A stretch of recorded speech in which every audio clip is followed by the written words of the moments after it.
afternoon, everyone. Glad to have you here. I'm Liz Cohen. I'm Dean at the Radcliffe Institute, and I am so pleased to welcome all of you to Samantha Power's much-anticipated lecture, U.S. Foreign Policy from the Inside Out. As Harvard's Institute for Advanced Study, Radcliffe embraces a dual mission to foster and to share transformative ideas across disciplines.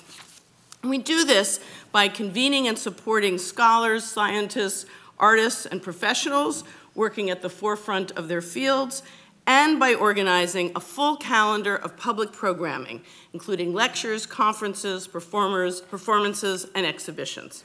Now, today, we have the opportunity to hear from someone who has grappled with many of the most daunting issues facing the United States and the world, and who has done so from a number of different vantage points. As a journalist, a scholar, an activist, and most recently as a senior executive branch official, Samantha Power has been on the front lines, so to speak, throughout her career in foreign policy. As a result of her varied experiences, Samantha is well placed to explore challenging questions around how to balance means and ends, pragmatism and idealism, and competing priorities in determining the appropriate role for the United States on the world stage. These questions defy easy analysis, and yet they run through much of Samantha's work. In her first book, entitled A Problem from Hell, America and the Age of Genocide, Samantha indicts the U.S. foreign policy establishment for falling short of our nation's ideals by failing to act against genocide at critical moments in embattled hotspots like Cambodia, Iraq, Bosnia, and Rwanda. More than that, Samantha charges that the U.S. distanced itself from these conflicts, which fell outside of its narrow national interest, by deliberately sidestepping moral responsibility. A Problem from Hell won the 2002 National Book Critics Circle Award for Nonfiction and the 2003 Pulitzer Prize for Nonfiction. Samantha's second book, Chasing the Flame, Sergio Vieira de Mello and the Fight to Save the World, takes on difficult questions about the proper role of international diplomacy and the proper conditions for intervention in a world where nations' moral and strategic objectives often compete. Here she explores the personal and professional evolution of Sergio Vieira de Mello, a Brazilian-born diplomat who served in the United Nations for more than 3 decades and who died tragically in a 2003 suicide bombing while acting as Secretary General Kofi Annan's special representative in Iraq. Chasing the Flame was also the basis for an award-winning HBO documentary entitled Sergio. In Samantha's telling, de Mello began his career as someone who would freely and forcefully denounce evil and injustice wherever he saw it, but who then went on to fully embrace not only the necessity of negotiation, but also the United Nations' powerful inclination towards non-judgment. He did this to such an extent that some found him obsequious. De Mello even earned the nickname Serbio for his perceived closeness to Slobodan Milosevic during the Balkan War of the early 1990s. Eventually, we learn, de Mello struck a balance between the poles of denouncement and non-judgment that Samantha holds up as a model from which our country can learn. I quote her prescription: "Be in the room, don't be afraid of talking to your adversaries, but don't bracket what happened before you entered the room. Don't black box history. Don't check your principles at the door." I suspect this kind of principled pragmatism, combined with humility and what Samantha has described as, and I quote her, an emboldened sense of responsibility, has animated much of her own efforts in recent years at the senior-most levels of U.S. foreign policy making. Her policy positions, as many analysts have noted, do not track with any particular partisan agenda. Moreover, Samantha is well known as someone who presses her case with both force and clarity. And I might add here something that her fellow fellows, I think, will agree with, that we in the Radcliffe community have had the honor and pleasure of observing Samantha in action as she has interrogated her fellow fellows on an impressively broad range of topics with the same intensity and insight. Whatever you may think of the current administration or the previous one, it should be clear to all that we face new and often unprecedented global challenges with profound strategic and human implications. I am thrilled to have someone as expert, as experienced, and as wise as Samantha here today to help us reflect on these issues from the inside out, to use her language, and to suggest a way forward. Samantha is the 2017-18 Perrin Moorhead Grayson and Bruns Grayson Fellow here at the Radcliffe Institute, and I'm happy to see Penny Grayson here with us today. I'm grateful to the Graysons for their generous support of the Institute and to Penny for her advice as a member of our Dean's Advisory Council. In addition to Samantha's Radcliffe Fellowship this year, she is on the faculty of both the Harvard Law School and the Harvard Kennedy School. Before returning to Harvard last fall, Samantha was the U.S. Permanent Representative to the United Nations and a member of President Barack Obama's cabinet. She also served as Special Assistant to the President and Senior Director for Multilateral Affairs and Human Rights on the President's National Security Council, where she focused on UN reform, LGBT and women's rights, religious freedom, human trafficking, and democracy and human rights. Samantha was the founding executive director of the Carr Center for Human Rights at the Harvard Kennedy School, and in addition to her 2 books that I mentioned earlier, she is the co-editor of another book entitled The Unquiet American, Richard Holbrooke in the World, an examination of the career and writings of another diplomat Samantha admired greatly. Samantha's other writings have appeared in such publications as The Atlantic, The New Republic, The New York Review of Books, and The New Yorker. I will just add, before making a final comment, that I want to alert you to the fact that a film that features Samantha and her last year in the Obama administration is now out in the world, available through YouTube and I'm sure how else?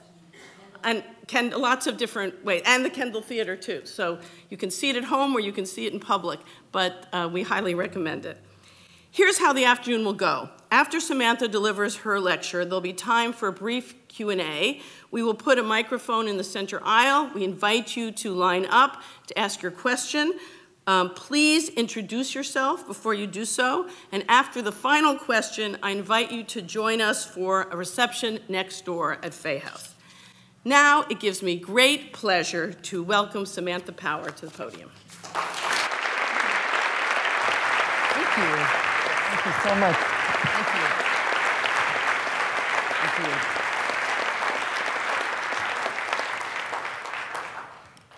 Hello, everybody. Great to be here. And thank you so much, Liz, for that introduction. I'd like to start by offering a fulsome thank you to Radcliffe, the Radcliffe Institute, to the Grayson family for having me here as a fellow, along with such other amazing people that I've had a chance to listen to and learn from. I was incredibly privileged to get to serve in the Obama administration for 8 years, but one of the disadvantages of being in national security 24/7 is it tends to narrow your perspective, and coming here and learning about facial recognition technology and pirates and cichlid fish reminds me and affirms for me why it's so amazing to be on a campus, and especially this amazing campus. So thank you.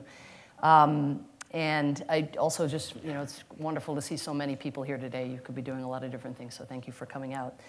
I have spent my time thus far, I can't believe it's slipping away, but trying to understand the journey that Liz described, a journey that took me from being initially a journalist and activist and academic into the messy world of politics, and specifically into Barack Obama's Senate office, into his presidential campaign, which I had to leave briefly, and finally into the White House, and most amazingly as his ambassador to the United Nations in his second term.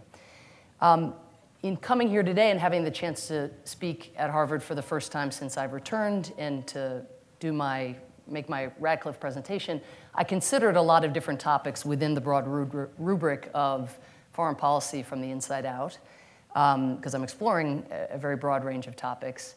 And I thought, the question I get asked the most about, which may come up in the discussion period, is the red line in Syria.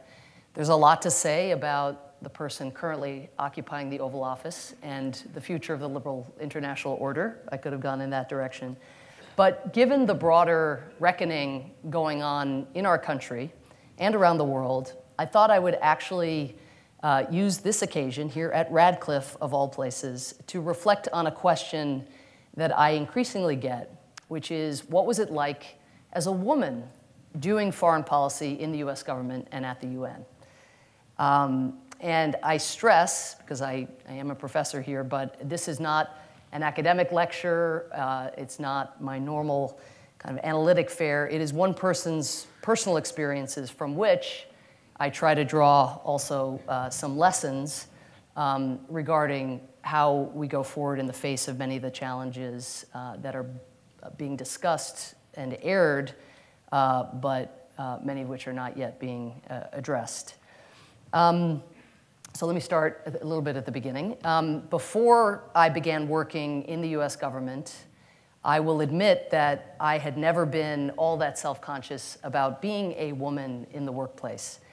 And this is partly because I was raised by a very single-minded Irish mother, Vera Delaney, who overcame such severe hurdles and prejudices herself to do what she loved, which was to practice medicine, that I compared my lucky life, which was very privileged, certainly, in comparison to some of the challenges she faced. Not long after, this is her, this is me and my mother. Yeah, I know, she's great. She's really great. But not long after she married my father and had me, my mother became a doctor at a time when married women made up less than 10% of the Irish workforce. I grew up on stories of her experiences in the medical profession and in the world, which often weren't pretty, but they never deterred her. She was full speed ahead. Like the one when she tried to acquire custody of my younger brother and me so she could bring us to the United States in order to be able to deepen her training as a kidney doctor. And in the courtroom, the justice mused out loud about my mother, who at that point had a PhD in biochemistry and a medical degree. What right has this woman to be so educated? I know. But these are the kinds of stories I grew up on. So I thought, who's got problems? My first real job was as a 23-year-old war correspondent in the Balkans. Now, of course, it was men, mainly, who orchestrated and fought the wars that I was covering.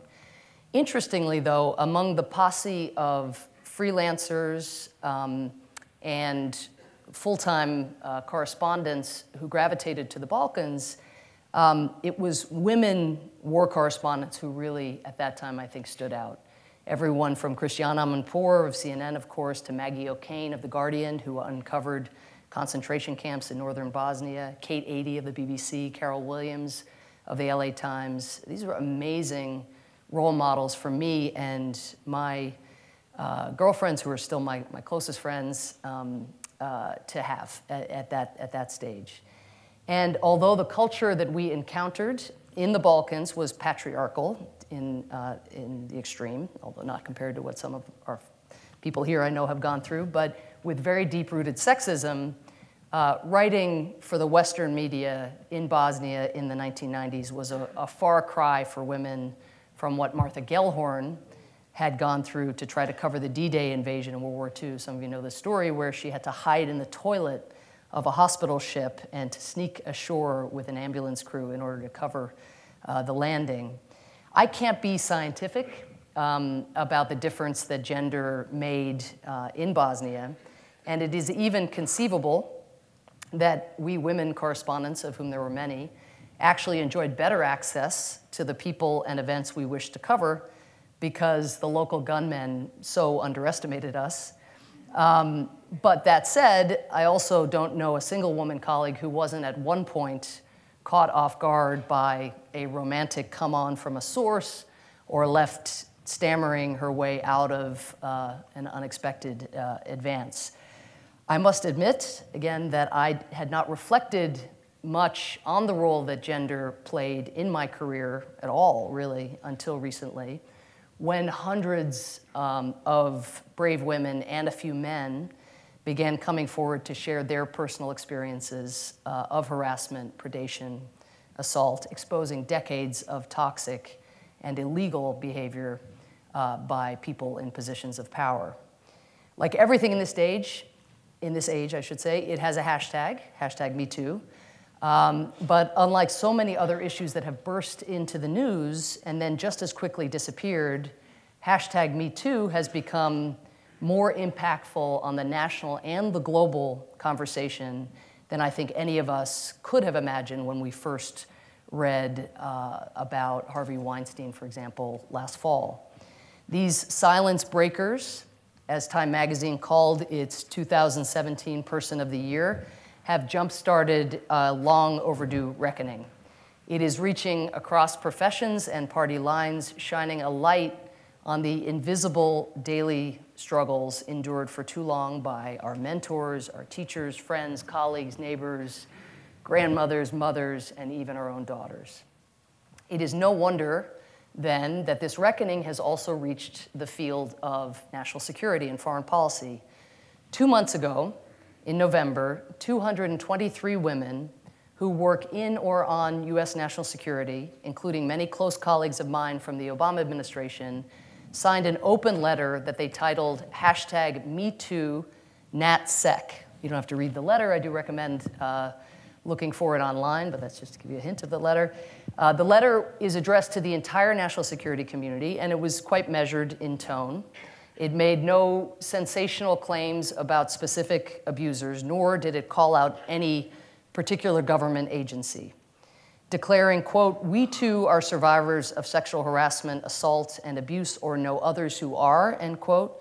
Ambassadors, professors, diplomats, intelligence analysts, military officers, think tankers, and leading experts from every part of the foreign policy community delivered a stinging assessment. I'll just read you part of the letter.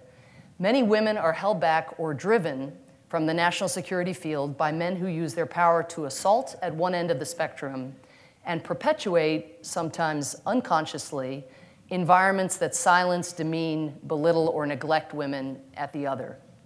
Assault is the progression of the same behaviors that permit us to be denigrated, interrupted, shut out, shut out, and shut up. These behaviors incubate a permissive environment where sexual harassment and assault take hold. So that's just a part of the letter. So this letter only received fleeting media coverage, but it did generate significant attention in the foreign policy world. And among those reacting were the 10 Democrats on the Senate Foreign Relations Committee who forwarded this letter to Secretary of State Rex Tillerson with a warning that a failure to remedy the problems it described would have what the senators called a deep and negative effect on US national security. Well beyond the letter, in recent months, again, a little beneath the radar compared to some of what's in the press each day, women in national security have come forward to share their experiences of indignities and abuses, large and small, themselves overcoming or combating, overriding the longstanding concern that speaking out would torpedo their careers. I'll offer just 2 stark examples. One widely shared frustration is the demeaning, often flippant attitude men in the national security realm have expressed toward the professional advancement or achievement of their female colleagues. Heather Hurlburt, who's a former speechwriter in the White House and the State Department, recalled being hired for her dream job only to be told by her boss, quote, "We held this job open for a woman, so I hired you and dated the other finalists," end quote. Not ideal. Others have spoken to the dangerous culture of entitlement and impunity that prevails in a profession that entails often long foreign trips and long hours. Rosa Brooks, some of you may have seen this, a defense official in the Obama administration, described a harrowing experience from earlier in her career with a senior Foreign Service officer who, as she put it, quote, grabbed me and shoved his tongue forcibly down my throat as we walked along a deserted canal in Venice, returning from an international law conference. It took several minutes of skirmishing and several firm threats to shove him into the canal before he stopped pawing at me, end quote. Now, this problem is obviously widespread well beyond the national security community, as we all know, and certainly well beyond the United States. Just last week, in fact, The Guardian published a devastating expose describing pervasive sexual harassment, assault, and retaliation across the UN, often perpetrated by senior officials. A former investigator for the UN's Internal Affairs Division told the paper that he routinely witnessed cover-ups and that impunity for offenders was the norm. As he put it, the only rule is not to publicly embarrass the organization, capital O, organization. Taking stock of the many experiences shared by female national security professionals, the political scientist Dan Dresner described women in this field as facing what he called a gender tax, something that our male counterparts don't shoulder. Speaking more personally, I think it is fair to say that the first time I began to focus on what it meant to be a woman in the workplace was when I started to work in Washington. And let me be clear, on that score and on many others, I feel extremely fortunate to have worked for President Obama, the son of a trailblazing mother, the husband of a woman who was once his boss, and the dedicated father of two daughters who has said proudly, it's important that their dad is a feminist because now that's what they expect of men. In his 8 years as president, you miss him, don't you? I know, sorry. Obama appointed the highest number of women to cabinet-level positions in US history.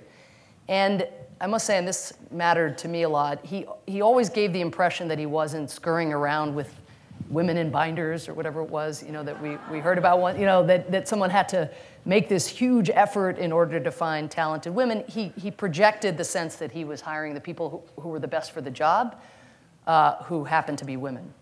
Nonetheless, in 2009, while women ran key government agencies, at the White House itself, where I would work for 4 years, men held 2/3 of the top jobs. And this wasn't a new phenomenon. It was not until the Eisenhower administration in 1953 that women began to work in the West Wing as more than secretaries. The culture at the White House bore similarities to office dynamics across this great country. Lots of sports metaphors and sports outings to play basketball or golf, ample dude references, and lots of swearing. I was fortunate to play basketball, so I had opportunities to do business with senior officials outside of our long hours in the office. I won't speak to the swearing part. The most vivid occasion on which gender dynamics at the White House surfaced publicly came in December 2012 during negotiations over the so-called fiscal cliff, when the White House released a photo of President Obama seated in the Oval Office, with his back to the camera, giving direction to his political, economics, and communications teams.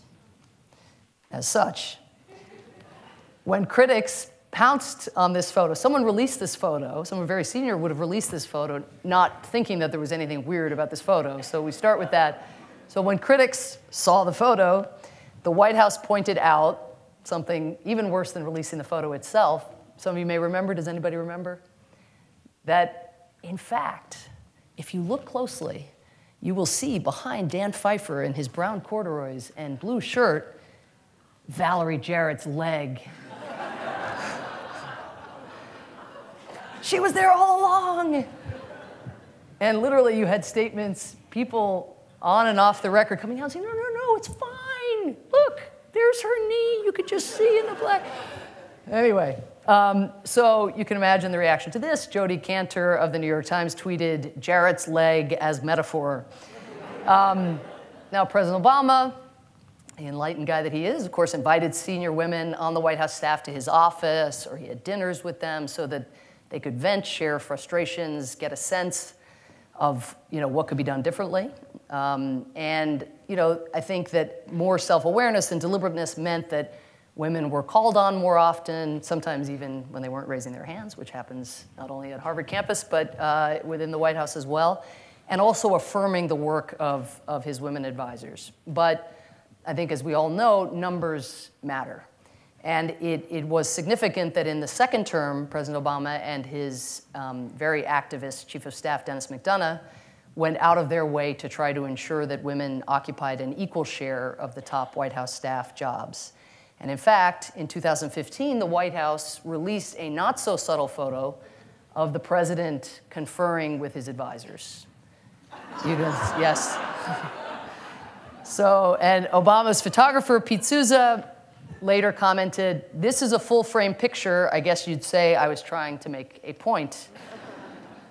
So at the National Security Council, which is where I worked, it was part of the White House, but its own world, in the early years of the Obama administration, men held all the top jobs: National Security Advisor, Deputy National Security Advisor, Homeland Security Advisor, Chief of Staff, Strategic Communications Advisor, and speechwriter.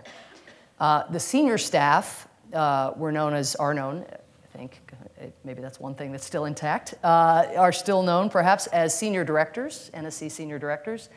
And my first year, I was one of 6 women who were senior directors out of 26. That gives you some sense of the ratio.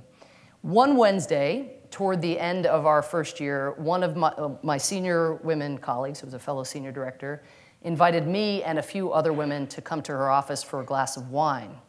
This quick break turned into a 90-minute release, and after a half an hour together, each of us called back to our assistants to ask apologetically if they could move our next appointments owing to urgent national security business. We discussed not only our experience of work at the NSC and some of our frustrations, but also what we were working on, what we were proud of, what we hoped to achieve. This first pretty spontaneous invitation turned into a sacred weekly Wednesday group. Those of us with kids talked about the chaos of our juggling. The single women among us talked about their latest crushes. Each of us gave each other a quality of attention that was too often lacking in the transactional world of Washington. And outside of these gatherings, I think a change crept into the way that we acted in our larger policy discussions. Without ever discussing it or making any conscious shift, at least that I'm aware of, we reflexively supported one another in meetings. Now, this didn't mean we agreed with one another. Some of my most spirited arguments at the NSC were with my fellow women senior directors. We were not always on the same page by any means, but we engaged one another's arguments, not simply leaving them hanging in the air, which happened too often in larger group discussions. As we compared notes during what became known again as the Wednesday group, I was struck both by how self-conscious my colleagues were as women role models to younger women, and by the lengths to which these women, the senior directors, went to seek out and hire young women to work directly under them as directors. And I just have to stress how challenging this is to do in the world of foreign policy and national security. You really have to fight gravity in order to have the kind of equality of representation that we seek. And why is that? The pipeline, the so-called pipeline of women eligible to go into senior foreign policy positions in government is very skewed. In academia, a key feeder to these top national security jobs, the ratio of men to women professors who focus on US foreign policy, back when I was starting in the Obama administration, was 3-to-1. Of the top 10 American think tanks concentrating on international affairs, just 1 was then run by a woman. When CNN, Fox, and MSNBC, so the range, had foreign policy segments, they chose male commentators a remarkable 80% of the time. And so even though in recent memory, Madeleine Albright, Condoleezza Rice, Hillary Clinton have run the State Department, We can't forget that until 1971, women Foreign Service officers at state had to retire if they got married. And only 9% of US ambassadors have been women since our country's founding. More often than not, and this remains true today, the women ambassadors are posted to countries considered less central to US national security. No woman has yet served as US ambassador to China, to Russia, Israel, Turkey, or Afghanistan. And I think it's fair to say the same basic story applies across government agencies like CIA and the Defense Department. I came to understand that hiring men and women in roughly equal numbers at the NSC really required pushing water uphill, slowing down the hiring process at just the time that, given the workload, you're inclined to speed it up, and proactively reaching out to women to urge them to throw their hats in the ring, or trying to appeal to them and to overcome the doubts that they have about even taking jobs of this nature, given some of the reputational issues that also existed. Jim Clapper, President Obama's Director of National Intelligence, made the case for more proactive hiring this way. He said, "Over my 53+ years in the intelligence business," that's a lot of years, "I've watched women rise to leadership positions all around me. And having women in leadership roles is more critical than people on the outside would think. We have found that with almost all the major intelligence failures we've had, diversity of thought might have saved us," end quote. And speaking about the equally troubling absence of people of color in the field of national security or foreign policy, President Obama's National Security Advisor, Susan Rice, put it perfectly: "Our national security agencies have not yet drawn fully on the strengths of our great nation. In the halls of power, in the faces of our national security leaders, America is still not fully reflected." And that was before the cabinet came to look like founding fathers. So fortunately for me, even though there were far more men than women at the NSC, as I've indicated, I rarely found myself the only woman in the room, and there were all these ways in which I think we found a way to reinforce one another, and the culture did evolve, importantly, over time. Things were very different when I got to the United Nations, when I became President Obama's second ambassador to the United Nations, where you really often were the only woman in the room. So since World War II, when the UN was created, enshrining within its founding charter the critical importance of human rights and fundamental freedoms, there has never been a woman Secretary General. And the percentage of women ambassadors representing the various member states, and this would just reflect the dynamics within the countries that comprise the UN, has never exceeded 25%. Now, I was really lucky because I didn't represent any old country at the UN. I represented the United States, the country that hosts the UN on its soil. We are the largest financial donor to the UN by leaps and bounds. We have the veto, one of 5 countries at the UN have the veto. We bring our policy initiatives there. As a result, I think it's fair to say that over my time at the UN, the salience of my Americanness was more relevant or evident to other countries than me being a woman was. And so I think I suffered very few of the kinds of slights that I know from my colleagues, women colleagues, that they suffered.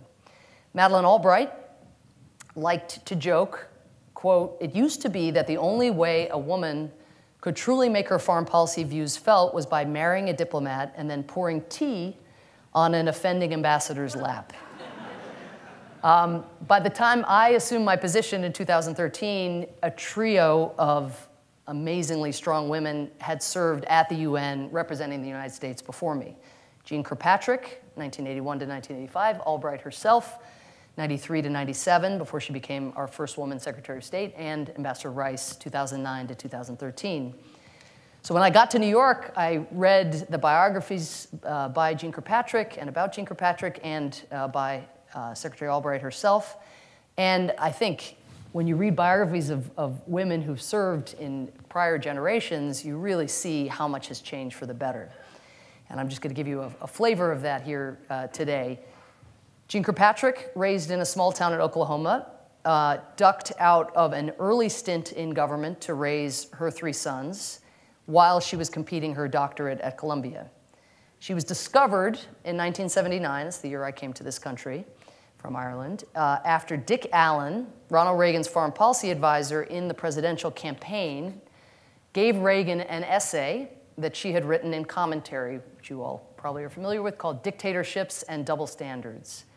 Reagan, who had just announced that he was running for president, read the essay on a flight from Washington to Los Angeles and called Allen very excitedly when he got home. "What you gave me to read was extraordinary," Reagan said. "Who is this guy, Jeane Kirkpatrick?" Kirkpatrick was almost always the only woman in the room at the UN and in Washington. During her 4 years in New York at the UN, she was one of just 3 women ambassadors out of the then 157 UN member states, 3 out of 157. She served with also a woman ambassador from Liberia and from the Seychelles. The Soviet Union, just to give you an indicator, has had actually 11 ambassadors in their mission. So you often, like the United States has 5. Soviet Union had 11, none a woman. She later recalled how people kind of interacted with her or treated her. She said, quote, "It rocked them. I think they just regarded me as a very odd creature," end quote. Now, the Washington glass ceiling she shattered is, in many ways, just as important, if not more important. She was the first woman in history to have a seat at the table in the high-level debates. You know, now we'd call it the Principals Committee. Then they had another name for it, but basically your national security cabinet, the first woman ever. And I remember, again, I was new to the United States, an immigrant with my mother, my younger brother, but a photo that really stuck in my mind from when I was a kid, I know, it's amazing, was this one. And seeing Kirkpatrick there among the suits at the center of the shot. Now, soon after she was chosen UN ambassador, a friend of hers reported that Secretary of State Alexander Haig had reacted to the news of her appointment by exclaiming, "I don't know how anybody expects that I will work with that bitch." Secretary Haig, who famously craved the diplomatic limelight himself, accused Kirkpatrick of being temperamental, sound familiar? Mentally and emotionally incapable of thinking clearly, especially during the Falklands crisis when their relationship came to a head. Even those who respected Kirkpatrick, of whom there were many at the time, treated her differently, I think it's fair to say. In the spring of 1983, Chief of Staff Mike Deaver told her, "Everyone notices you have influence with President Reagan." When Kirkpatrick shrugged, Deaver went on, No, everyone notices. He always listens when you speak. He looks at you and his eyes light up. Maybe it's because you're a woman." Kirkpatrick shot back, "Maybe it's because he's interested in foreign policy." President Clinton appointed Madeleine Albright to the UN ambassadorship less than a decade later. By this time, she was not the sole woman in the traditional cabinet photo. For Albright, also sitting behind the placard in New York that said United States of America had special resonance. She was a Czech immigrant, but a refugee. Her refugee family had come to this country, and she remains to this day is incredibly grateful to this country for welcoming her in, and very outspoken about now the curbs on incoming refugee flow. Albright married young, 3 days after her college graduation, and took the long road, 13 years to completing her doctorate at Georgetown while she raised her 3 daughters. She was frustrated that the skills she was honing as a multitasking mother carried little weight in the professional world. As she would later put it, "Senior Vice President for Communications sounds so much more important than put out school newsletter." Albright did not hold a full-time job until she was 39 years old. When I was nominated to become UN ambassador and I went to see Secretary Albright, she told me that when she had been at the UN, she had convened a group for women ambassadors. And then when she was there, again, there were more countries in the world as well than when Kirkpatrick had been there. There were 183 countries, and only 7 of those countries were represented by women. So Albright branded her group the G7. Not the group of 7, the girl 7. And they traded gossip, they shared family experiences, and they really, I think importantly, became a cross-regional lobby on behalf of women's issues, even managing to get 2 women judges onto the bench of the new UN War Crimes Tribunal, which was just being set up. Now, I had way more female company when I got to New York in 2013. I was one of 37 women permanent representatives out of 193 countries. Again, more countries than in 93. But that's still just 20% overall, which is quite similar, actually, to our own Congress, the ratio. And again, the UN tends to be reflective of how things are within national systems. Now, on the most powerful UN body, which is the 15-member UN Security Council, I had the chance in 2014 to serve with 4 other women. There were 5 of us, and the United States, Nigeria, Luxembourg, Jordan, and Lithuania. We were the largest female contingent on the council in the 7-decade history of the UN. And though we only accounted, we didn't all sit together, actually. This was a panel, but maybe we should have.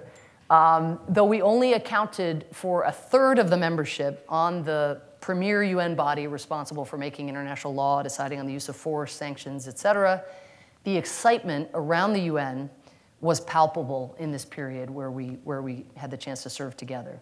Young women would pull me aside in the restroom, in the ladies' restroom, to say how proud they were to see 5 women duking it out in the usually male Security Council chamber.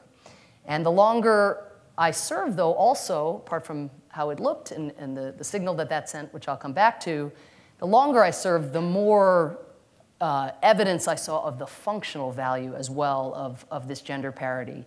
Having more women on the council, just simply put, changed the nature of our deliberations. We weren't perfect at listening to one another, but I think it's fair to say we listened to one another more. With more women colleagues on the council, we also talked more, as it happened, about sexual violence and about the importance of including women in peace processes from which they are so often shut out. Nonetheless, even with us there, and we were a formidable group, I mean, there's the character of the individuals involved were very, very strong in each case. But even having that presence didn't, of course, stop some of our male colleagues from saying completely crazy things behind closed doors. On several occasions, male ambassadors questioned whether well-documented cases of rape as an atrocity in war had occurred. And just quote you from one of them, "Why would the soldiers have done this when they have their wives to come home to?" One of my African colleagues asked. "Where is the proof? If these rapes really happened, any woman victim would want to talk about it. They wouldn't care if security forces were present." So I asked, this is the advantage again, at least being in the room where it happens, I asked, "Oh, are you speaking from your vast personal experience of having been raped and then being asked what happened while security forces affiliated with your rapist leered over you? Is that how you are an authority on this matter?" The Russian ambassador, memorably, it's become the stuff of legend in the small circle that is New York, but criticized the UN's Yemen envoy for spending too much of his precious time on the ground talking to women. "Your job is to make peace, and that is a hard enough job," the Russian ambassador said. "Why are you wasting your time having meetings with women who aren't even involved in the conflict?" That's an important point. So let's spend all our time with the men who are fueling the conflict and won't stop. In each of these instances and many others, the heads of the women ambassadors present, and some of the male ambassadors, of course, as well, would snap to attention, and each of us would fling our hand up in the air to seek the floor to challenge what had been said. Unfortunately, in 2016, the number of women ambassadors dwindled back down to 1 out of 15. There she is, that's me. And it remained that way until just a few weeks ago when Karen Pierce became the first woman in history to represent the United Kingdom at the United Nations, joining now Ambassador Nikki Haley. In my years in government, as I alluded to earlier, I developed a heightened appreciation for symbols. And one of the most moving photographs taken during the Obama presidency, right, was this one of Jacob Philadelphia. This was 2009, just tentatively reaching up to feel, to see, to be sure, could it really be the case that this African-American man with hair just like this little boy's was in fact President of the United States. So what we see matters hugely. Changes our sense of what's possible. And when I would sit in the open chamber of the Security Council as the only woman permanent representative, I would often see the school tour groups that would come into the UN in New York, and they're escorted into the viewing gallery. They sit there, they watch 10, 15 minutes of the debate, and you find myself wondering, what must these children think? They look down at this famous horseshoe where world history has sometimes been made, and is the ambition of these girls altered by the sense that there's 1 out of 15 people, as a woman at this table, and the boys' sense for both of what is normal, shaped again by that picture. So, needless to say, in the 21st century, it should not and should never have been seen as normal for women to have only one seat at that table or any table. So I am working on a book about my experiences in government, provisionally titled The Education of an Idealist, a title that will likely change, because why is it only idealists who get educated, I ask you? But nonetheless gives you a sense of what I'm trying to track. And but in part because of all that is going on around us now and the bravery of women across so many domains, I am asking myself questions that I haven't really asked before. Has my professional life been impacted more by these issues than I recognize? Was I at times dismissed or underestimated because of my gender? Have I myself blocked out various dimensions of the problem, and in so doing failed to do as much as I should have myself in the positions that I've had to combat this phenomenon? And how can I equip my young daughter to handle what lies ahead for her?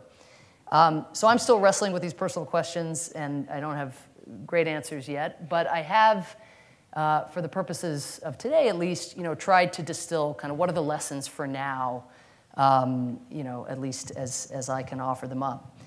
So here are a few ideas, at least humbly put, tentatively put, but first, I think women have a wonderful opportunity and responsibility to have the backs of other women. I tried to use my perch at the UN to push for women's voices to be heard around the world. Often I was unsuccessful, but at times we were able to line the moons up in a way that I think mattered. One example is that I launched a campaign called #FreeThe20, which was aimed at securing the release of 20 women political prisoners around the world. These are voices of women that were being silenced in Egypt, Ethiopia, Venezuela, China, a whole bunch of countries.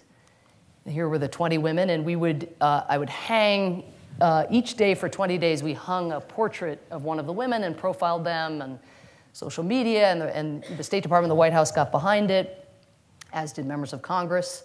And I think thanks to a lot of advocacy, and particularly that by outside groups who have nothing to do with the US government, but in the end together, 16 of the 20 prisoners we profiled gained their freedom. The other thing I did was, and again, much of what I did was ineffective, but this really, what I'm about to describe, it felt like there was a power to it, but very, very, hard to know, certainly in the short term. But just a simple thing that all of us have in our power to do today, which is just while traveling abroad as UN ambassador, just insisting on every one of my trips that I would just meet with young girls in difficult situations and just talk to them about their aspirations. And most of these girls, you can imagine, had never met a high-ranking female official. In Mexico, I met with a group of underprivileged girls in a soccer league, played soccer with them.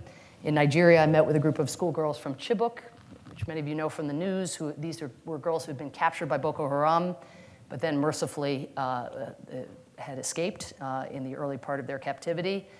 In the war-ravaged north of Sri Lanka, meeting with Buddhist and Muslim girls who were learning how to live together again. And in Israel and the Palestinian territories, sitting down with honors students who dreamed of becoming engineers, architects, and even a few politicians. So, I mean, the hurdles that these girls faced were unimaginable, but again, the ferocity of their determination and discipline left me and the members of my team completely blown away and inspired. We still have a huge amount of work to do in ensuring women and girls abroad and at home have the confidence to pursue the ambitions that they think up for themselves. And here, I'll give you an American statistic that's quite jarring.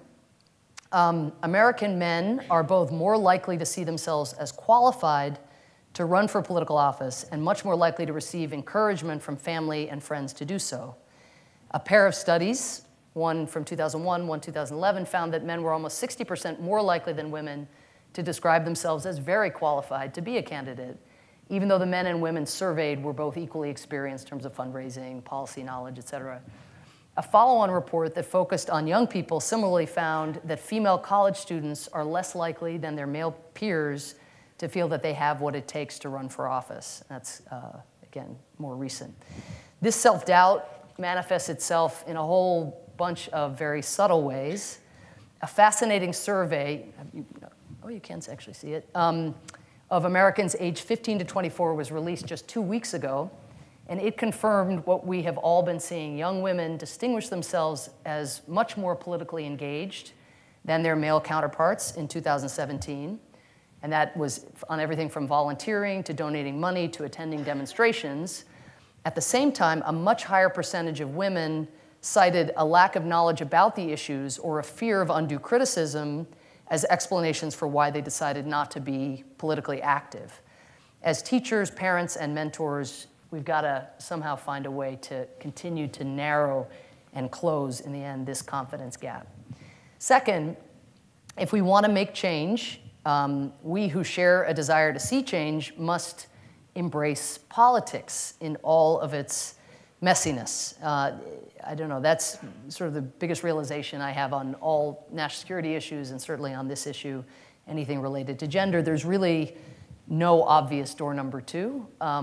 Politics, politics, politics. And here again, some good news. Emily's List, which for more than 3 decades has been tracking the number of women who have come forward to run for office. Emily's List, as you know, has existed for 32 years, and it helps recruit and elect pro-choice women. But it reported that in 2016, the 32-year-old record was shattered, that 920 women had come forward seeking information about how to run for office. Now in 2017, the year that just closed out, the 920 was, looks like the 19th century, 22,000 women reached out. So it just gives you a sense, like that was the prior record, and that's captured in a lot of what we read about, of course, in terms of women's engagement. Between 2016 and now, the number of women running for congressional or statewide offices has doubled.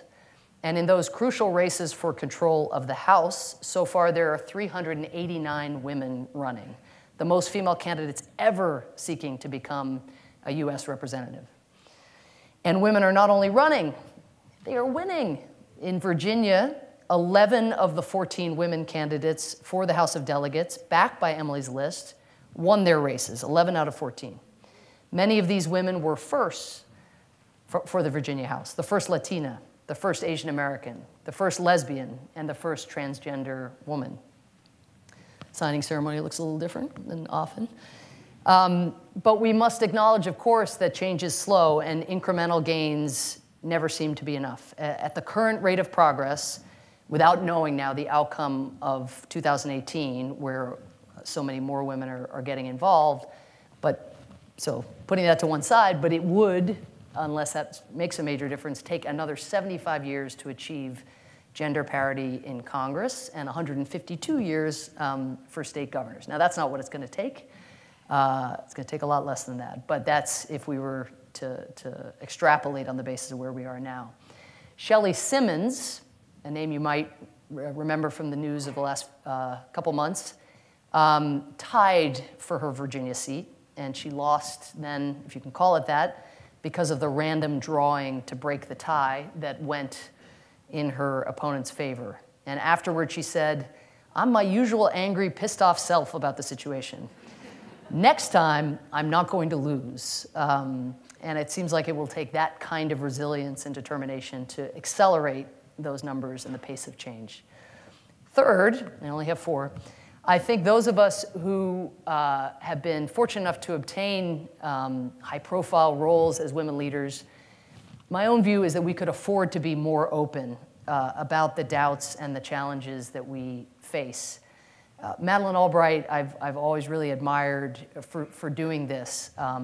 She has often talked about being the only woman at the table in policy debates and thinking, and these are her words, okay, well, I don't think I'll say that. It might sound stupid. And then some man says it, and everybody thinks it's completely brilliant. You are so mad at yourself for not saying something. That's Madeleine. Across male-dominated fields, women experience many of the same dynamics, but we don't always seek each other out to learn from one another. And I know that while I never would have been the one to create this Wednesday group I told you about at the NSC, I'm so glad that one of my colleagues had the insight to do so. The busier one is, the less time one feels one has for such initiatives, but I think they offer consolation and inspiration at once. We women are often the jugglers. If we happen to have kids, no amount of leaning in appears to have changed the fact that we are the ones likely to be orchestrating the carpool and making sure our kids brush their teeth properly. Sorry, I'm sure there are amazing male parents here. It doesn't apply in my household. The modernity has not yet struck on these matters. He's out of town, so I get away with this.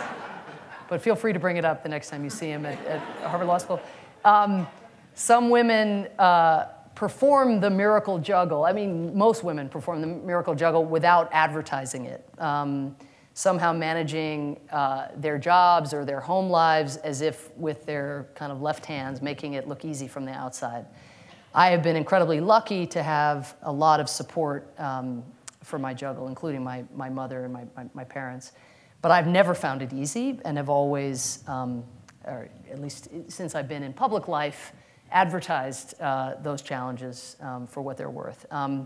The time I really started doing that was when I had a grueling confirmation hearing because of what I had written as an activist and an academic.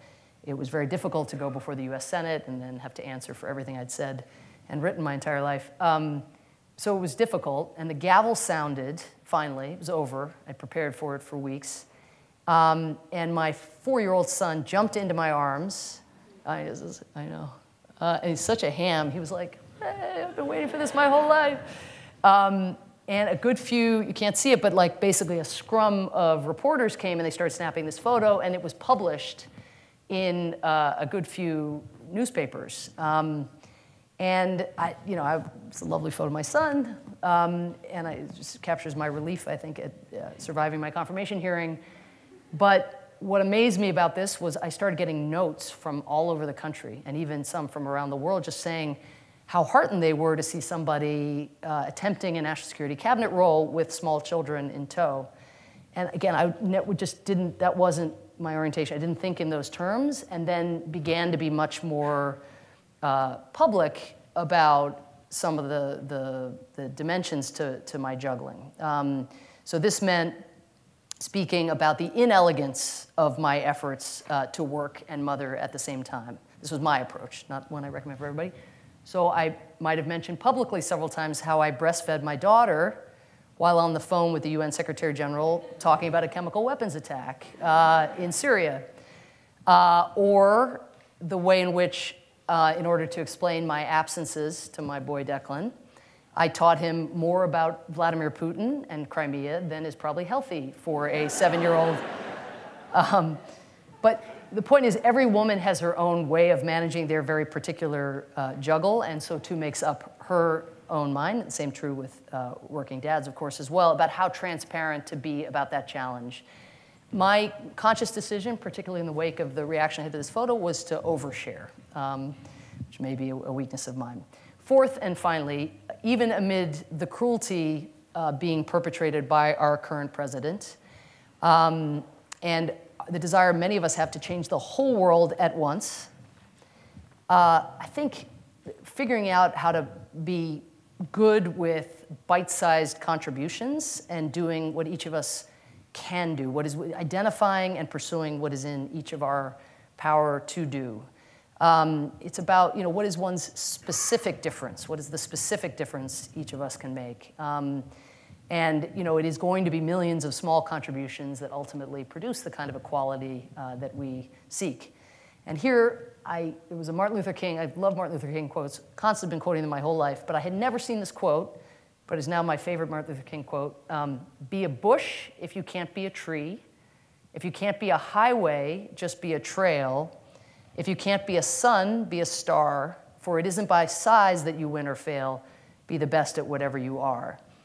And here, inspired a little bit by a talk that Catherine Sickink gave on Tuesday, I would point to the simple act even of voting, which all citizens have it within their power to do. And focusing specifically on women, it is devastating to note that while women still generally vote more than men in the United States, female turnout in 2016 was down when compared to 2004, 2008, and 2012.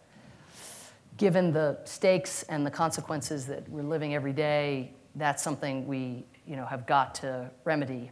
And that's with the chance to elect even the first woman president in American history.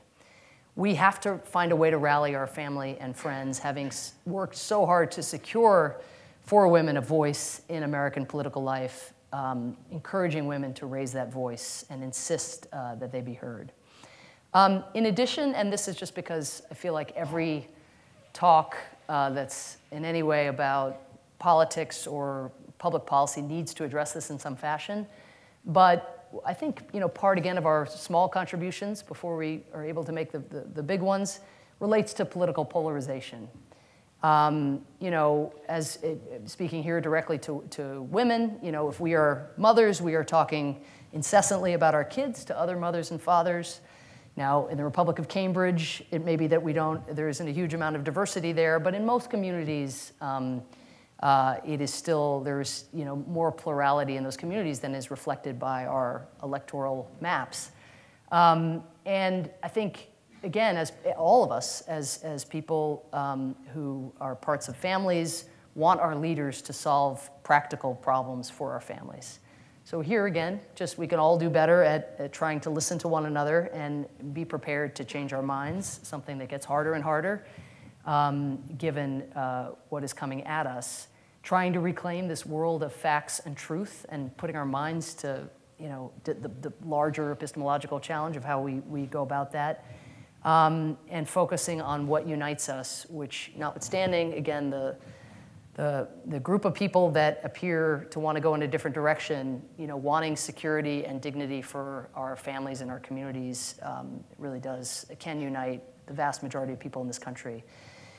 And in the spirit of talking about, aspiring to breaking down some of the echo chambers in our country and our culture, I would note that this national reckoning that I've referred to and that is so much with us in so many spheres right now was kicked off by none other than Gretchen Carlson, a longtime Fox News anchor who for many years hosted Fox and Friends, Donald Trump's favorite TV show. And as a direct result of Carlson's bravery in coming forward with her stories of sexual harassment, Roger Ailes resigned as president of Fox. This started a domino effect that led to the dismissal of Bill O'Reilly and top network executives. And today, Gretchen Carlson is a major force behind pursuing bipartisan legislation that is now pending before Congress, which would invalidate unfair mandatory arbitration clauses that allow employers to cover up patterns of abuse by preventing employees from taking cases of sexual harassment to court. I would like to close and really look forward to the discussion. These are difficult times, to say the least, but America's history, I need that back. I need that back. Can I have that back? Thank you. America's history is, of course, filled with difficult times, and women have always been among the first to rise. at the risk again of pandering at Radcliffe, the historian Gerda Lerner once counseled, always ask, what did the women do while the men were doing what the textbook tells us what was important? And here, just again, in the realm of inspiring historical tidbits, 4,500 women launched campaigns for office before the ratification of the 19th Amendment in 1920. And somewhat amazingly, given the times, more than 3,000 won those races. And Susanna Salter, who was the first woman ever elected mayor in the US, was put on the ballot in Kansas by a group of men who thought it would be a hilarious joke until she won 2/3 of the votes. So we think we have it bad.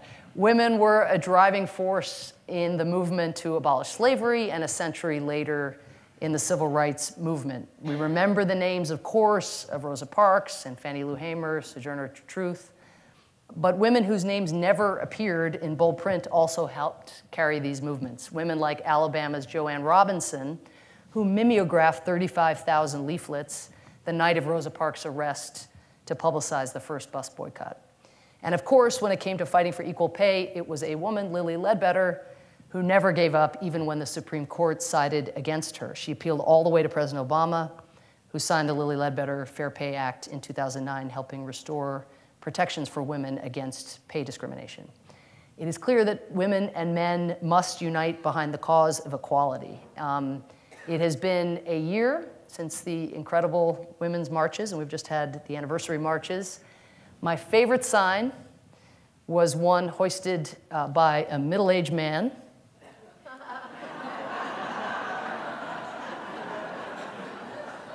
I think that kind of says it all. Not usually a sign guy, but geez.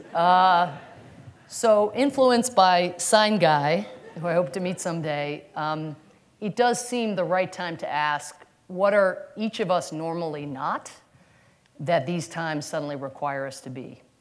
And little girls like this one are counting on us to figure that out. So thank you. That's my daughter. Thank you.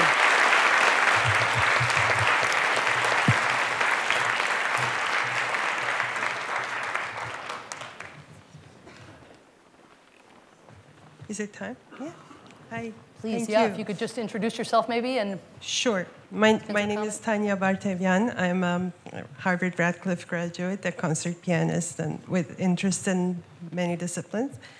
And I try to speak up in my hometown about issues, irregularities, process matters, etc.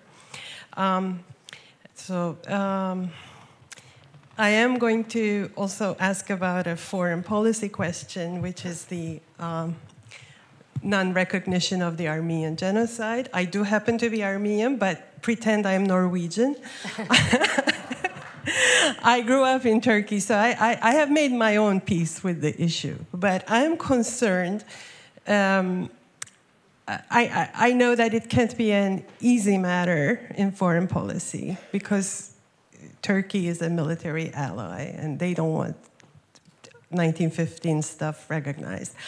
But what do you think? Wouldn't it be better if genocides were all recognized so that, A, they don't repeat, B, we call them genocide as they happen today, like the Rohingya, and maybe it explains more of what's going on in the Middle East today. Thank you. Thank you very much.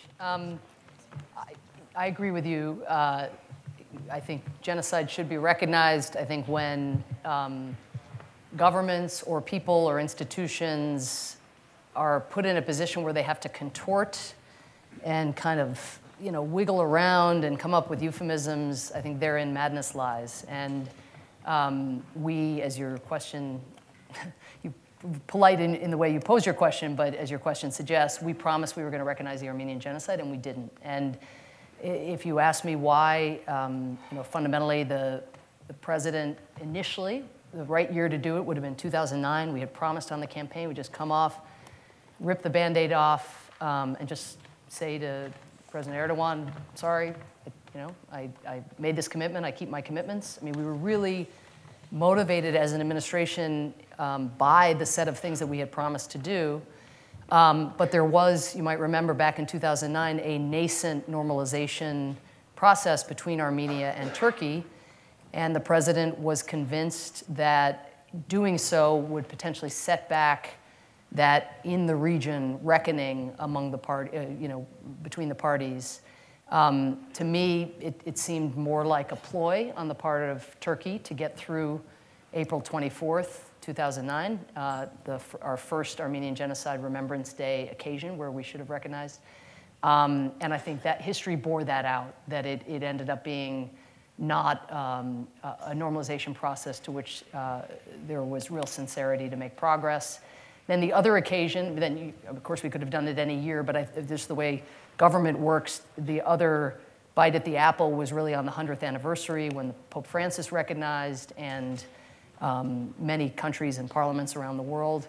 And there, again, this isn't by way of excuse, but just to give you a sense of the context, we were just getting access to Turkish bases to fight against ISIS, and there was a fear that Erdogan, given his erratic way of dealing with everything and his anti-Americanism and so forth, would actually sooner have ISIS caliphate survive than allow Americans to use these bases in the wake of the genocide recognition. So, this is why they pay President Obama, didn't really pay him the big bucks, but these are really tough calls. But I think I come back to your first premise. It's just, in general, it will serve you well over time if we as a government, if we as people, if we tell the truth. Yep. Yes, hi. Sorry, I have a sore throat. My name is Ann Eldridge, and I wanted to ask a question about relationships between men and women in the diplomatic service and in national security in general. I happen to have a classmate, class of 1957, who is a retired diplomat, and she was married to a classmate who was also a diplomat and they both served in many areas of the world.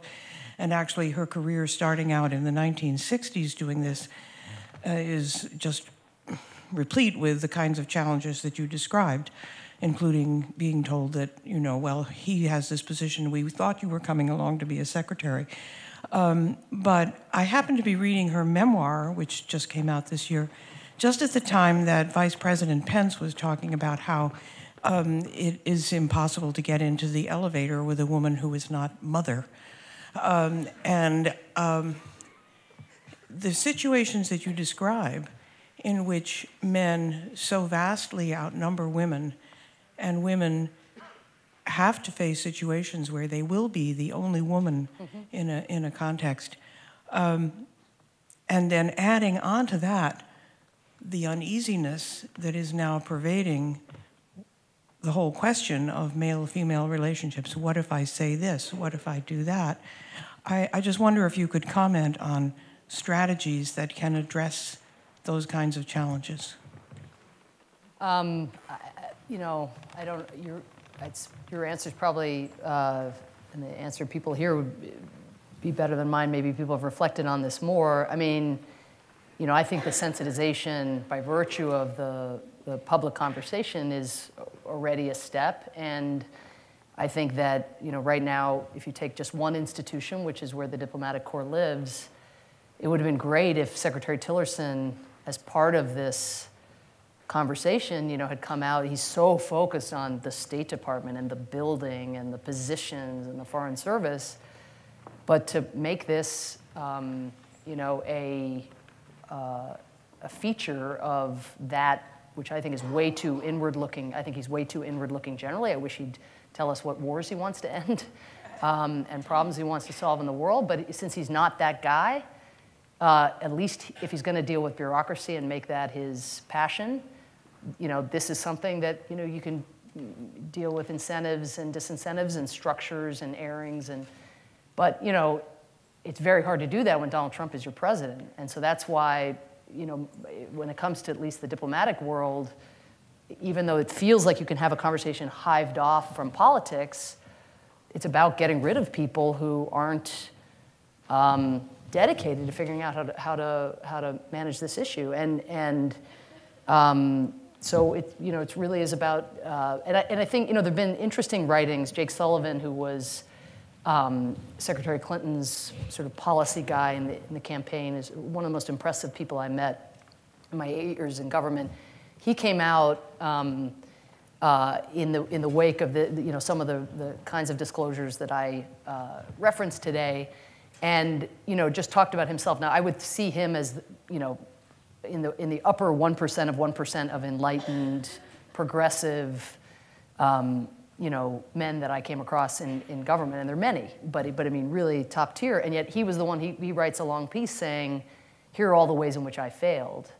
Because it isn't enough just to be kind of progressive and then neutral when that culture, which is so subtle and hard to break through in, exists around me. And so here's a list of the kinds of things I wish I had done as a progressive guy while I was in a position of power. He was Secretary Clinton's deputy chief of staff, and then was on the campaign.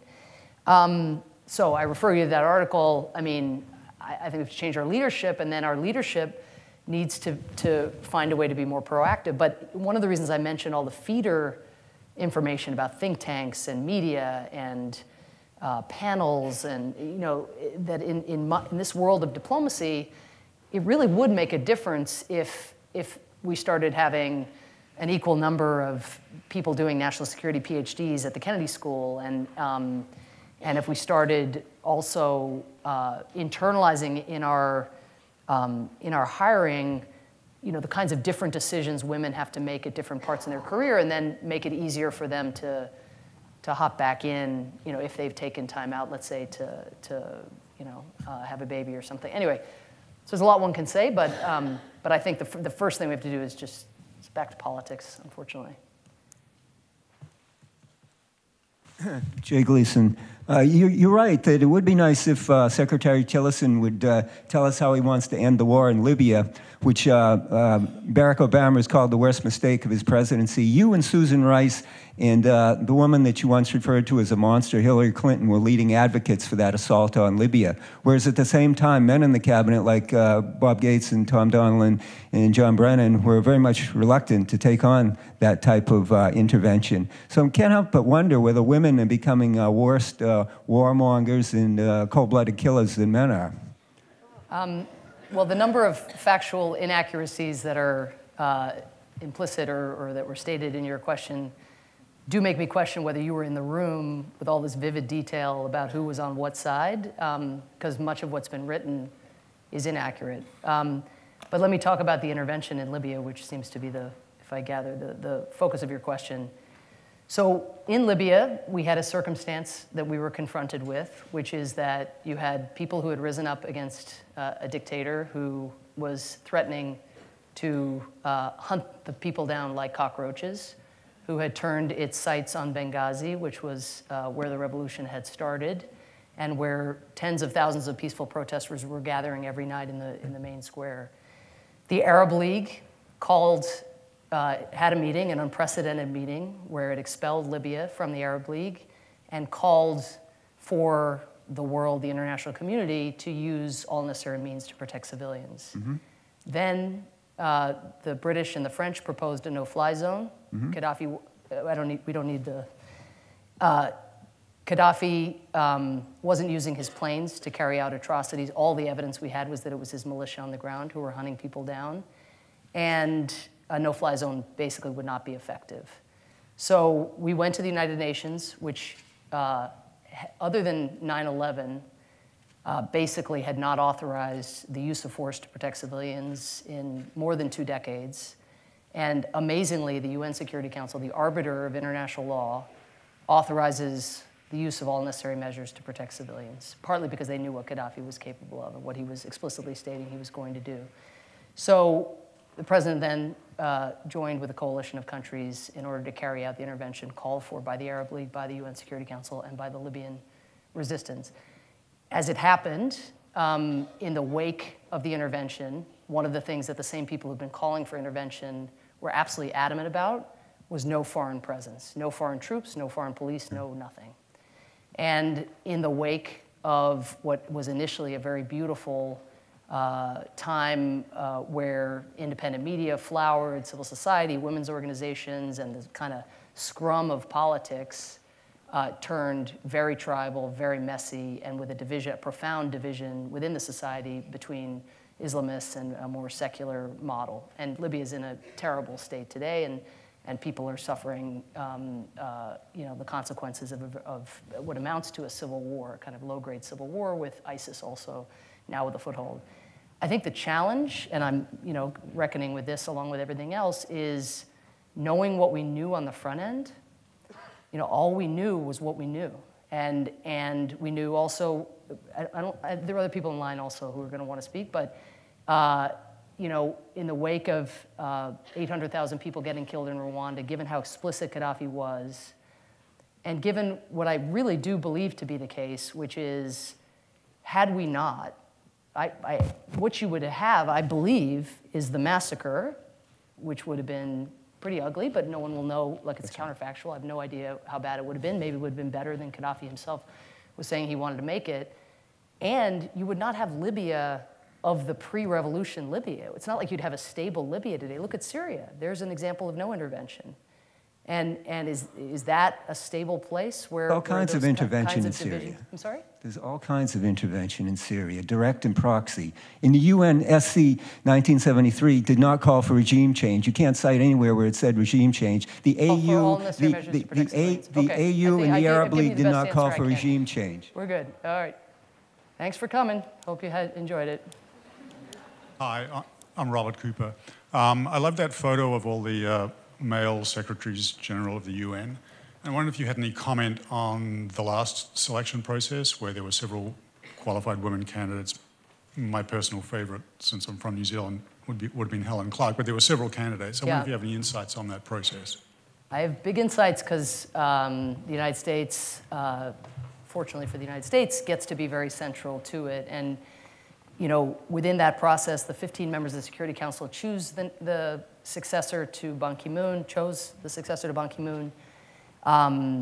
And because the 5 permanent members have a veto, well, ultimately, the United States has more than 1/15 probably of influence in all of this. So this process for the very first time was public and transparent, and for the first time the candidates for Secretary General had to perform and answer questions before the broader membership of the General Assembly, which I will say I did not think would necessarily, I thought it was the right thing to do, of course, in terms of legitimacy and broader ownership, but I didn't necessarily think it would produce a better outcome. I thought there'd be a fair amount of grandstanding and, but it really changed the dynamic, and it meant that among and I forget now, I think it was 11 candidates we had, more women competed this time, I think 5 or 6 women competed, than all the prior races for all the other Secretary Generalship combined. So, that was the other thing about making it public and having an emphasis on having a woman Secretary General. There was a group of countries that was constituted called the Friends of a Woman Secretary General. And really banging the drum about the importance of having a lot of women candidates, and with the hope that we the 15, and specifically the 5 permanent, would end up with a woman Secretary General. So these public debates meant that each of these candidates, including Helen Clark, everybody performed. And weirdly, countries as diverse as like Saudi Arabia, France, Togo, Thailand, they all came out of those sessions believing that Guterres was heads and shoulders, or heads and tails, however you say it, above the rest in terms of his qualification. Now, he's a former prime minister and former head of the UN Refugee Agency. But one of the interesting things was the main thing he had to answer for, like he was very explicit about it, he's like, I'm not a woman. And I think basically if I weren't running, I would think that there should be a woman Secretary General. But here's what I've done for women throughout my career. And half his cabinet when he was prime minister was women, all of his senior, not all, I think it was a slim majority of his senior appointments when he was head of the Refugee Agency were women. So he had an account, not just on appointments, but also on policies about what he had done for women. And in the end, while the United States there were more than one candidate that we would have supported as Secretary General, Guterres was the only one that we could get all 5 of those countries to agree upon. So a couple of the other women, and I'm not going to out my colleagues on the Security Council, but a couple of the other women who we thought were very compelling were voted against by permanent members, which basically sowed their doom. Now, you could say, well, does it mean only the guys are going to be the consensus candidates? Because as guys, as I was one of 15, right, as guys casting ballots. I think in this case, what shocked me is that Russia was prepared to live with Guterres, like somebody who had a record of pushing for human rights and women's rights, just a very progressive politician. But the fact that we actually had the broader pool, and it felt like a level. I mean, given the record I've described, this is hard to say, but it felt like people were being judged on the basis of how they, for instance, answered questions about the Libya intervention, or answered questions about, they weren't asked about the Armenian genocide, but that people had to perform and show their capabilities and lay out a program for what they were going to do. And it has to be said, Guterres is the one now the Secretary General is the one who's going to have to deal with the Guardian expose and all the allegations of abuse and harassment. But he has also just announced that for the first time, the senior appointments within the UN are completely 50-50. I think where's Adam? Is it 50-50 or a little more? Yeah. Basically, even a majority now of women. And that, Ban Ki-moon was very outspoken on these issues, but if you look at the gap between the words and the actual appointments, there's a big gap. So that's an example of a campaign promise that Guterres has already kept within a year of arriving in the job. Hi, first off, I think it's an honor. I didn't think I'd ever be asking you a question. I admire you so much. So my question, I just want to say that, and I've read your first book. During my time in undergrad, I focused a lot on the Syrian crisis. But my question is about Syria, specifically President Assad, who is a war criminal. My question is, will we ever be able to hold him accountable for these attacks? And there's now recent reports that there's other chemical attacks happening in eastern Ghouta? Those questions so really my question there is, will there ever be a solution there? This conflict continues to happen, and we're talking about fighting ISIL, but you will not ultimately, in my opinion, defeat ISIL until you solve the Assad problem. So that's my question. Thank you. But it's such an honor to be here, so thank you. Thank you very much, sir. Thank you. So let me take your question, though, in 2 parts, because the first question was on Assad's personal accountability, and then the second, more the kind of structural question about wither the regime. So first on accountability, I mean, right now he's operating with a sense of, and has been for some time, operating with a sense of great impunity. Fundamentally the economic sanctions that have been put in place, the tools in the toolbox that are about delegitimation and stigma, those have had no impact on him. Now, whether military force, taking to heart the point that the earlier question addressed, which is military force is a very uncertain tool, and you can't deal with these underlying fissures and cleavages in the society. So whether that would have made a difference, we don't know, and that's again something I'm going to have to grapple with in the book that I'm writing, and President Obama himself is grappling with in the memoir that he's writing. But we tried. I tried when I was ambassador to bring an International Criminal Court referral to the Security Council, because that's, since Assad's not going to refer himself, and because Syria is not a state party, the court has no jurisdiction to say, hey, there's a guy running a country who's killing his people and gassing his people. So I tried that, and Russia vetoed it, one of a half dozen vetoes that Russia extended on Syria while I was at the Security Council. And so it's tempting in the wake of that to think, he's got Russia and Iran behind him, he's winning on the battlefield, military force is not going to be employed, which is the one maybe coercive tool that hasn't been tried, maybe it could make a difference. And so this guy is like, whatever, home free. But history, there's not a lot of history that cuts in that direction.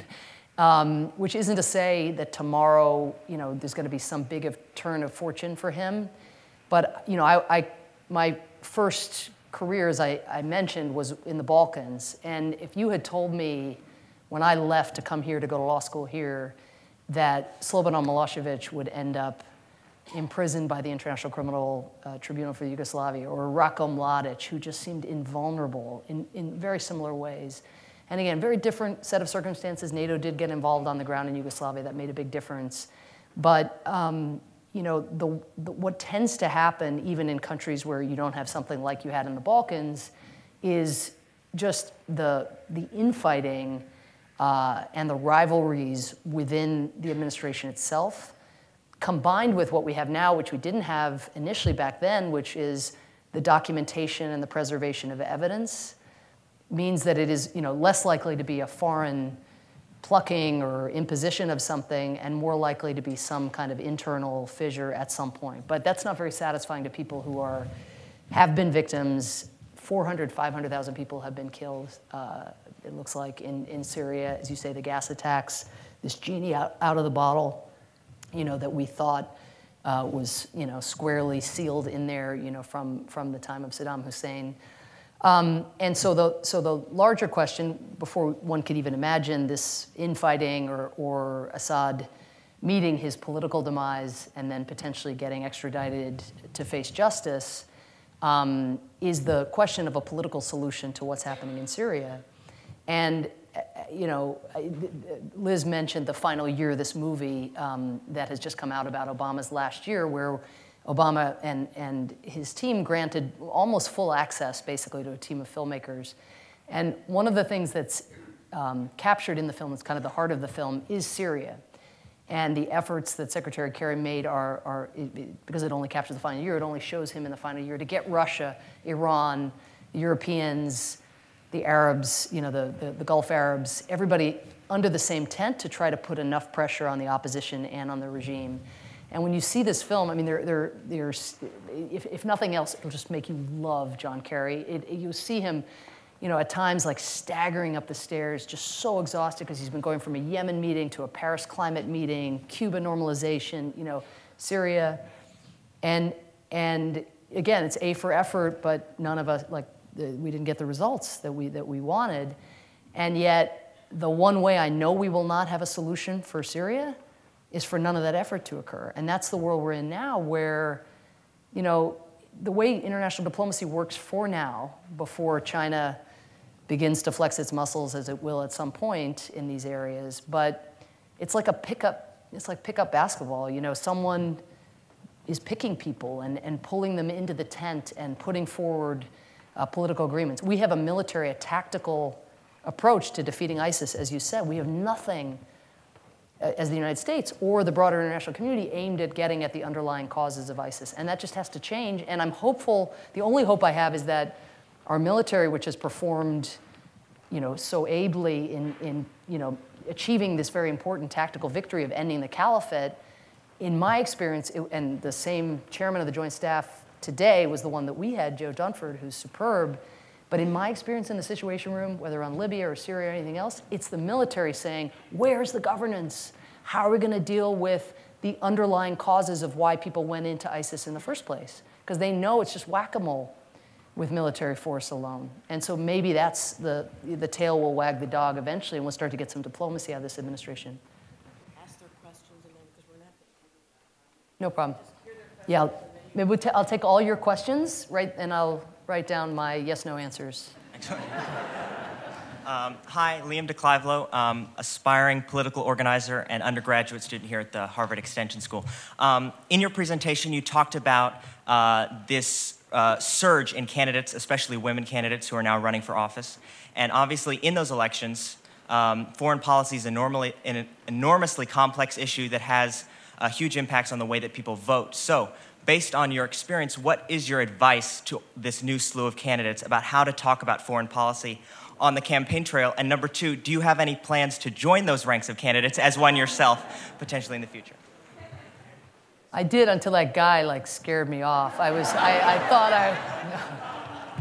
My name is Lidiane. I'm a woman in tech, and the work that you're doing in terms of emphasizing the importance of women in various roles is super critical. You've been personally a great role model for me, whether you meant it or not, so it's great to be here. My question for you is about the comment you made at the end regarding truth and facts, which has been such a challenge for us. I do think it's the biggest risk for democracy for us. What is your thoughts regarding the responsibility that tech companies have, and what's the role of government in that? Thank you so much. Thank you very much. Hi, thank you. My name is Guy. I'm a genocide survivor from Darfur. Before coming to America, I lived in Israel also for 5 years, and then I'm currently an asylum seeker in the United States. Thank you for your magnificent contribution to this global society. My question is, America has contributed to the world so much, but we still have problems. I have some classmates that I ask, and their thought on America's contribution to the global society makes them a little bit uncomfortable because they feel like they're given so much. What is the better way that we can do and stop all these crises that are happening in, outside America, and also where America stands today and the crises that are happening in Libya, the slave trade and torture that is happening. I don't know if you saw it, like yesterday was on the news. I don't want to take too much time, but for the international community, the International Criminal Court, the ICC, has issues warrant for arrest to arrest al-Bashir, the president of Sudan. But these guys is still moving, from country to country. Who is responsible in implementing the court order of the ICC? Thank you. Thank you so much. Hi, I'm Hans Schadl. I teach in the political science department at Yonsei University in Seoul, South Korea, but New England's my home, so it's really nice to see you here in person. I followed your career trajectory back in the early 1990s. I was working as a news reporter locally at the time here in Massachusetts. And it was really something to see your dispatches in the Boston Globe during the Bosnian War, and of course, everything that's followed. One of my big frustrations in international relations is that we talk so much about balance of power, and understandably so, but we give correspondingly little airtime to the idea of balancing responsibility. So I'm wondering, in your years in government, and especially at the United Nations in the last few years, did you come away from that time with any new insights that could inspire us a little bit about how we might think more comprehensively, maybe holistically, about how to manage responsibilities on issues, global warming, migrants, refugees. We could, of course, talk about R2P and the difficulty in rehabilitating that concept after Libya. I mean, IR now is so much bigger than just diplomacy or foreign ministries. We have corporations, look at Davos this week, NGOs, schools and universities, churches, everyday citizens on Twitter. And there's so much out there, and I feel as if there's a lot of work in the field that's still ahead of us in terms of consolidating our thinking about how we can solve problems more effectively that transcend nation states. And of course, the UN is it's the best venue we've got, but it only goes so far. So any thoughts on that would be really great. Great, thank you. Great, okay. Wonderful, thank you all, and thanks for staying through all of this. But it's okay if it's leave too. So first, for the aspiring political organizer, Liam, I think you said your name was. We learned yesterday at Radcliffe, or 2 days ago at Radcliffe, that only 24% of eligible Harvard students had voted in the midterm election in 2014.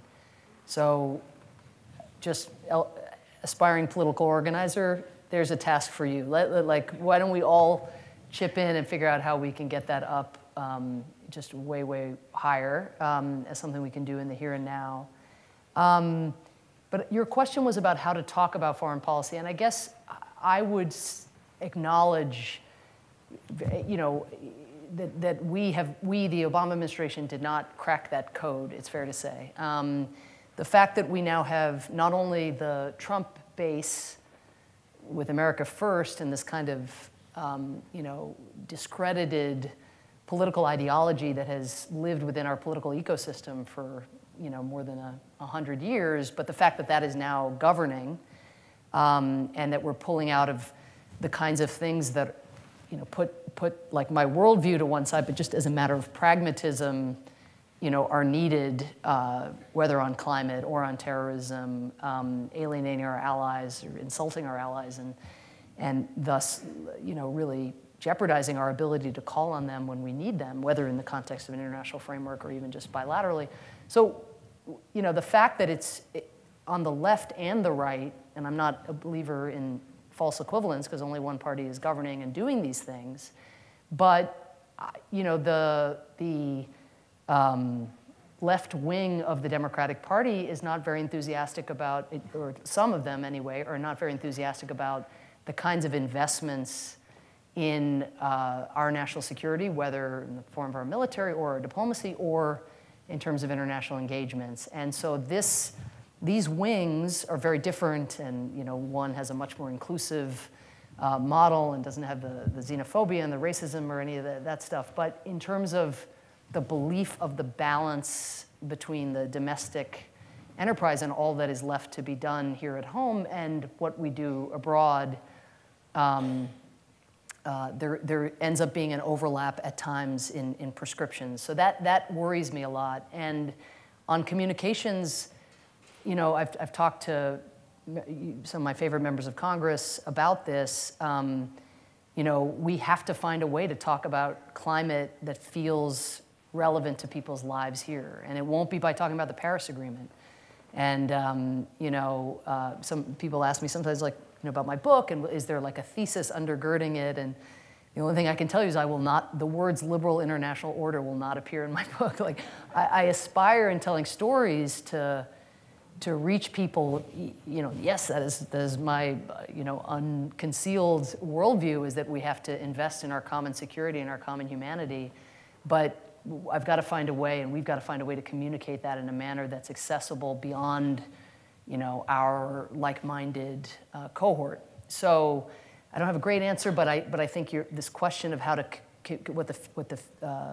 communicate, how to talk about foreign policy is really important. And we went through this on Ebola. One thing President Obama did, which I really admired at the time, but I think has to be supplemented, is people were in full-on panic in this country about Ebola. You remember when patient Duncan died in Texas and some of the nurses got infected, and the polling was horrific, even in Democratic districts, of people wanting to close our doors and not even let health workers come back into this country or to quarantine them when they came back in.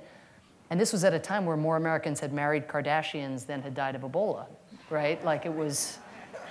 And so President Obama didn't say what I just said, which would, of course you're not going to, I went to the West Africa in the middle of the Ebola crisis. I was scared. I mean, fear is it's a legitimate thing that one can feel, but how to meet people where they are, and kind of, if you just, whether on terrorism, refugees, Ebola, climate, if you just cite statistics for people, a lot of people, that's good enough. But there's a group that aren't the Trump base, but of people who can be convinced, but whom we have not brought into the fold, for whom statistics and just facts aren't meeting them viscerally where they are when they are feeling those fears, which of course are stoked then by people who should know better. In terms of tech companies, let me just acknowledge, I think, the importance of the question in the following way.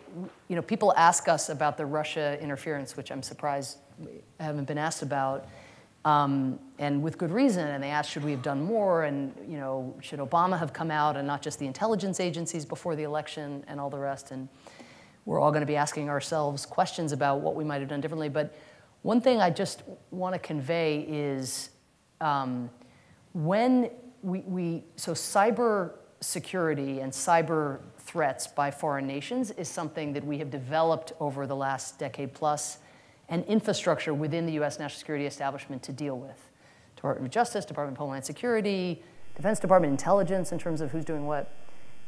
When it comes to fake news and ad buys and the decentralized world of your existence and other citizens' existence, whether here or anywhere else, there's no obvious government lever. And that's why this conversation that's happening in Silicon Valley, as unsatisfying as I have found it up to this point, really is a conversation that should have been happening 4 or 5 years ago. And we should have done everything in our power. We should have done more to try to catalyze that conversation. But fundamentally, it's going to be on that community of people to make things happen. And then I just merged the last two questions because Guy's question was, on how to stop crises and share burdens better, and then the other was on balance of responsibility, which I think also is another version of burden sharing. Part of the answer to the first question about how you sell foreign policy in a broader way will entail being able to better describe what the international order is buying us. And Donald Trump has had this worldview throughout his life. He has not changed at all. He feels like we are getting ripped off. And he has found something, again, in his base, but also in others who have supported him and now maybe have melted away. But we need to show, for instance, like in my world of UN peacekeeping, everybody focuses on the fact that it's a $8.5 billion budget for UN peacekeepers, 100,000 UN peacekeepers in the world, and we pay 28% of that. They don't focus on the fact that 72% is paid for by other countries, and moreover, the troops who actually are peacekeepers, who are risking their lives and dying at record rates, almost never come from the United States. We have a tiny percentage of that.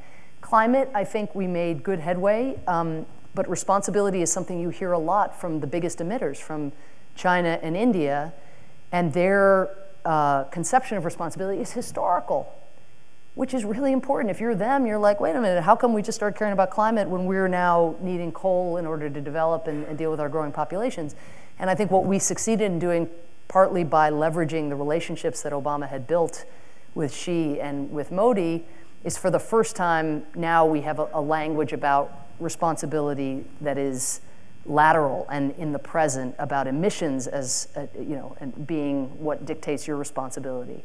But we still have to acknowledge the historical and the disparities and so forth there. So I think a lot of creative thinking needs to be done, and the questions that emphasize language and framing are right, because we have to do better.